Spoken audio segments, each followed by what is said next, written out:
Salut chers amis du Patriote Info, merci encore de la confiance renouvelée et surtout merci de continuer à vous abonner. Vos suggestions et vos remerciements mais également vos conseils sont toujours les bienvenus les amis. Également les critiques, qu'elles soient positives ou négatives. Aujourd'hui nous allons parler d'un scandale en vue.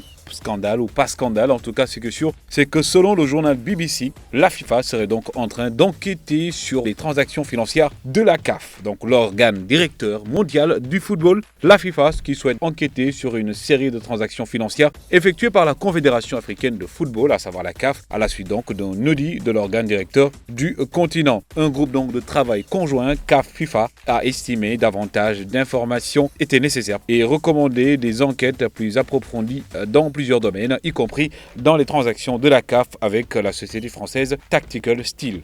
Le pourquoi, déjà, l'accord de 2017 avec Tactical Steel a été remarquable puisque déjà la CAF a annulé une commande de 250 000 $ avec l'entreprise de vêtements de sport Puma pour prendre donc une commande alternative 4 fois plus chère avec Tactical Steel, une entreprise ayant donc des liens avec un proche associé du président de la CAF, Ahmad Ahmad. Donc comprenez donc ce qu'on veut dire par là, c'est que la CAF a annulé un contrat ou bien une marchandise qui devait provenir de Puma pour aller payer plus cher une autre entreprise pour pouvoir avoir ces mêmes équipements. Et donc les recommandations de la Task Force arrivent après que le mandat de 6 mois du secrétaire général de la FIFA, à savoir Fatma Samoura, en tant que délégué général pour l'Afrique, a pris fin en début de mois. Et Mme Samoura a été nommée à ce poste en août dernier dans le but de contribuer à l'amélioration de la gouvernance du football africain.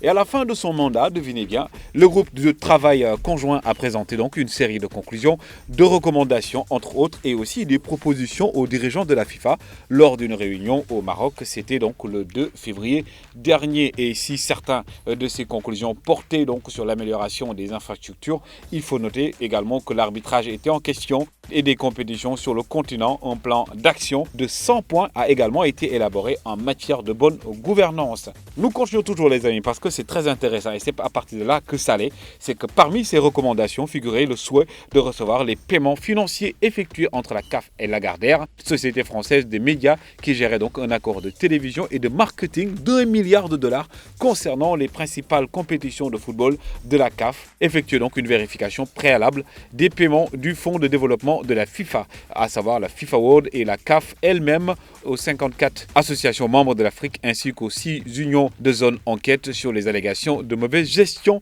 et de détournement de fonds liés au centre d'excellence CAF de Mankomo au Cameroun. Enquête bien entendu sur les virements bancaires potentiellement frauduleux et clarifier donc les circonstances entourant les incidents afin d'exclure toute implication d'initiés et qui, si nécessaire bien entendu, déposer une plainte pénale et engager des poursuites pour assurer le recouvrement des montants volés. Bref, c'est un peu technique pour vous. Mais ce qu'il faut retenir, c'est qu'aujourd'hui, l'accord impliquant donc la société française Tactical Steel et qui a donné lieu à une enquête des autorités anticorruption et dans laquelle Ahmad Ahmad a été interrogé en juin en France figure également sur la liste avec une recommandation de vérifier la valeur du matériel acheté, de vérifier les quantités et la qualité des balles livrées à l'association membre, de procéder aussi à des vérifications préalables des titulaires de comptes bancaires. Et lorsque la BBC a demandé à la CAF pourquoi elle avait donc choisi la société française peu connue, l'instance dirigeante du football africain a déclaré qu'elle s'était adressée à elle et après que les équipements souhaités, football et kits et de Puma n'ont apparemment pas pu être obtenus à temps auprès d'un fabricant local. Le site web de Tactical Steel souligne donc également à son niveau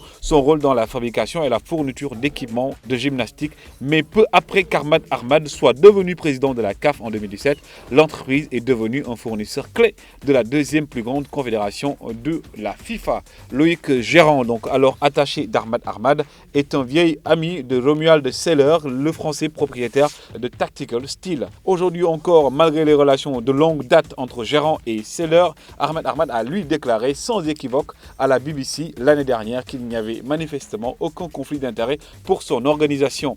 Ahmad Ahmad aussi a précédemment nié tout comportement répréhensible concernant l'attribution du contrat contrat. Rien ne laisse donc penser qu'Ahmad ait personnellement profité de l'arrangement, ni le propriétaire de Tactical Steel, Seller, ni l'attaché d'Ahmad.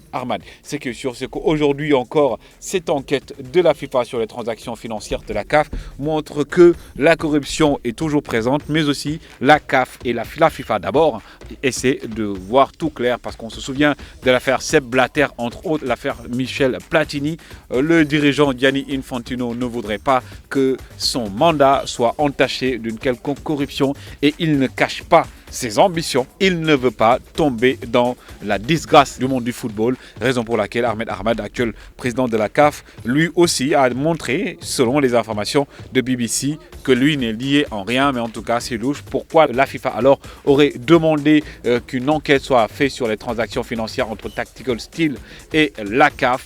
En tout cas, vous avez la possibilité de commenter, de donner vos questions, vos suggestions et tout. Merci encore les amis, merci pour tout et bonne fin de soirée, au plaisir.